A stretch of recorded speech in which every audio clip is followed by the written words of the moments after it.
Hello and welcome to CIS 76 Mobile Application Development. My name is Jeff and I'll be your instructor for the course. I wanted to go over a couple of things with you. So in this video, we'll take a look very briefly at the syllabus and then look at some of the other things that you'll need to get kind of going in the course. So in the syllabus, really the only thing, I mean, you can look through it if you'd like, but really the only thing that I wanted to point out here is how to get a hold of me. So the best way to get a hold of me is in Canvas on the left-hand side in the little like the green column, you'll see inbox. So if you click on inbox, that's the best way to send me a message because then it's saved and it's tracked through Canvas, and it will get to me. So that's a good thing. You can also use this email address. So I wanted to put this on the screen. So jhendrickson@shastacollege.edu. It's just sometimes our mail marshal service will filter out messages from external mail servers. So sometimes things get blocked. So the best way is to get me through the inbox in Canvas, but this is also an option. I will ask, and I'm just going to say this. I teach 5 different languages, and each semester I have at least 7 different classes. So in your subject line, the first thing you're talking about at the beginning, please put which course you're in. If you're using an external email address and sending it to this, and it's whatever email address doesn't have your name, please include your full name from that you have listed in Canvas. I know sometimes people like to have cute Gmail addresses, email addresses with names in there. So just be aware of that. And also, if you are emailing me, please use page numbers or tutorial timeline where you're at to describe exactly the problem you're having. So that'll help me kind of just get to where you're at. So just mentioning that. There is an advisory for this course that you've passed CIS 2 with a grade of C or higher. CIS 2 is our intro to programming class, and it is a Python coding class. And if you have not taken that class, it's not really a big deal for what we're going to do in this course, but that is an advisory because that course gives you a little bit of structure as to how coding works, and it makes this course a little easier, but you definitely don't need it. That's why it's just an advisory. You don't absolutely have to have it. I'm mentioning it though because if you do like this course and as you're developing apps and you're like, oh, I kind of like this coding thing, this is a great next course to take, CIS2. So I have people with I don't know that have all sorts of different majors that take this course. It's not just for computer science students or engineering or whatever. We have a wide variety of students that take this course and they love it. And again, we assume no coding going into it, so everything's kind of brand new for you. And let me just go ahead and dump this out of here. We're good with that for now. And this course is sort of the same way. So we're going to be using a platform from MIT. We're using something called App Inventor. So when you see AI2, that's an I right there. AI2 is App Inventor 2. That's the version that we're going to be using. And for this course, it's all block coding. It's all web based, so you don't have to install a bunch of stuff on your computer necessarily. You're going to use the web base. It's all cloud saved, so it saves everything for you. So you can it saves it, and the next time you log in, it's all there. And we'll go through a lot of that kind of stuff in the first tutorial video in the next modules. You'll get to see how that works.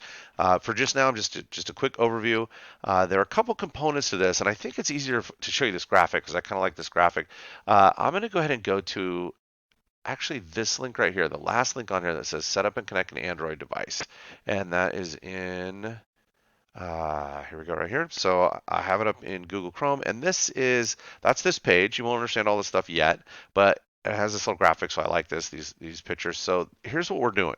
We're using App Inventor, which is something that MIT developed, and we're going to be building our code on a computer. So that's what we've got here.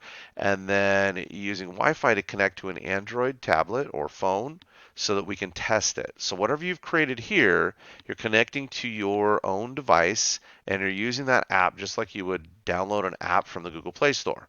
So you're able to mess with it, to play a game, to do whatever kind of testing you'd like. As you're making changes, it will, you connect it with this, and you're going to get all sorts of fun things to play with. So, and very quickly, we will start right away into doing this. So it's kind of fun. And you'll see. Let me go back over here when we click on this. Back over here, we'll come back to getting started at the very end, but let's go ahead and take a look at the MIT App Companion. So to use it on your device, this little link over here, so see this, when to test it here, you're going to connect it to MIT. So to connect it to MIT's program, you're going to come back over here, and when you click on that link, you'll come over to the Google Play Store.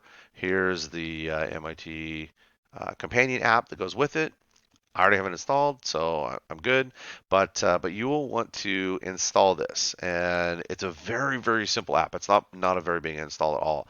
All it really does is let you connect to the computer. So you'll see something like this. You either type in a 6-digit code, or you can scan a QR code, and it provides a link to your computer to be able to test your code. So this will come up later. You'll see we're going to actually work on this app with just a real simple photo of, this is actually Wilson, Hal's kitty, who's now in kitty heaven. But we have there'll be a little sound effect to go with it, and you'll see this app in our first tutorial. So which is in the next module. But anyway, so you'll use this to work with your Android device. Okay, so the next piece over here, as we click down here, let me show you what MIT App Inventor 2 looks like. Okay, so this is just a web link that goes right to this page. And when you pull this up, you'll see this little pop-up that just kind of tells you like any new release things that they've changed or whatever. This link right here, the setup and connect an Android device, that was that first one that I showed you over here. And this is the typical way of doing it. I'm gonna come back over here again. So you can say do not show again. I always leave it up because I like to see what they've changed or any kind of new release stuff that they have. When you click continue, this will be our home. So in the first actual tutorials, we will go through every single little piece in here as we need it, and you'll see how this works. But basically, we're creating this app, and then this will be on our device. So whatever kind of Android tablet or phone that you're using. Okay, so we have that available there. We'll do some block coding, so you can see this looks complicated, but as you get to, and the first couple apps they're not like, they're pretty small actually. But as you get going on this thing, you see it gets very very advanced, so that we're able to use things like the location sensor and all these kinds of things. So it's very very cool. So again, in the first tutorial, we'll go through this piece. Now, while we're just sitting here, I want to mention you've heard me say Android a few times, and that is because we have to use Android for this. You are not able to use an iPad at all. Let me just kind of morph over to this little piece right here, and I'll show you the getting started. We'll talk a little bit more about that. So this is that getting started link. It's just a simple Word file. So a few things you need. You must use a Gmail account. That's how you log into App Inventor. Okay, so Google was heavily involved in this, and I was fortunate enough to be able to go back and participate in an App Inventor program over a year or so, and then be on the campus. And uh, the campus in Cambridge, there's a Google building there. So when I say they're very instrumental in creating things, they're very involved in everything on the campus. So you'll see that in there. So you have to have a Gmail account to be able to log in. It's free. If you don't have one, I know most people do already, but if you don't, go to gmail.com, sign up for a free account. Not a big deal.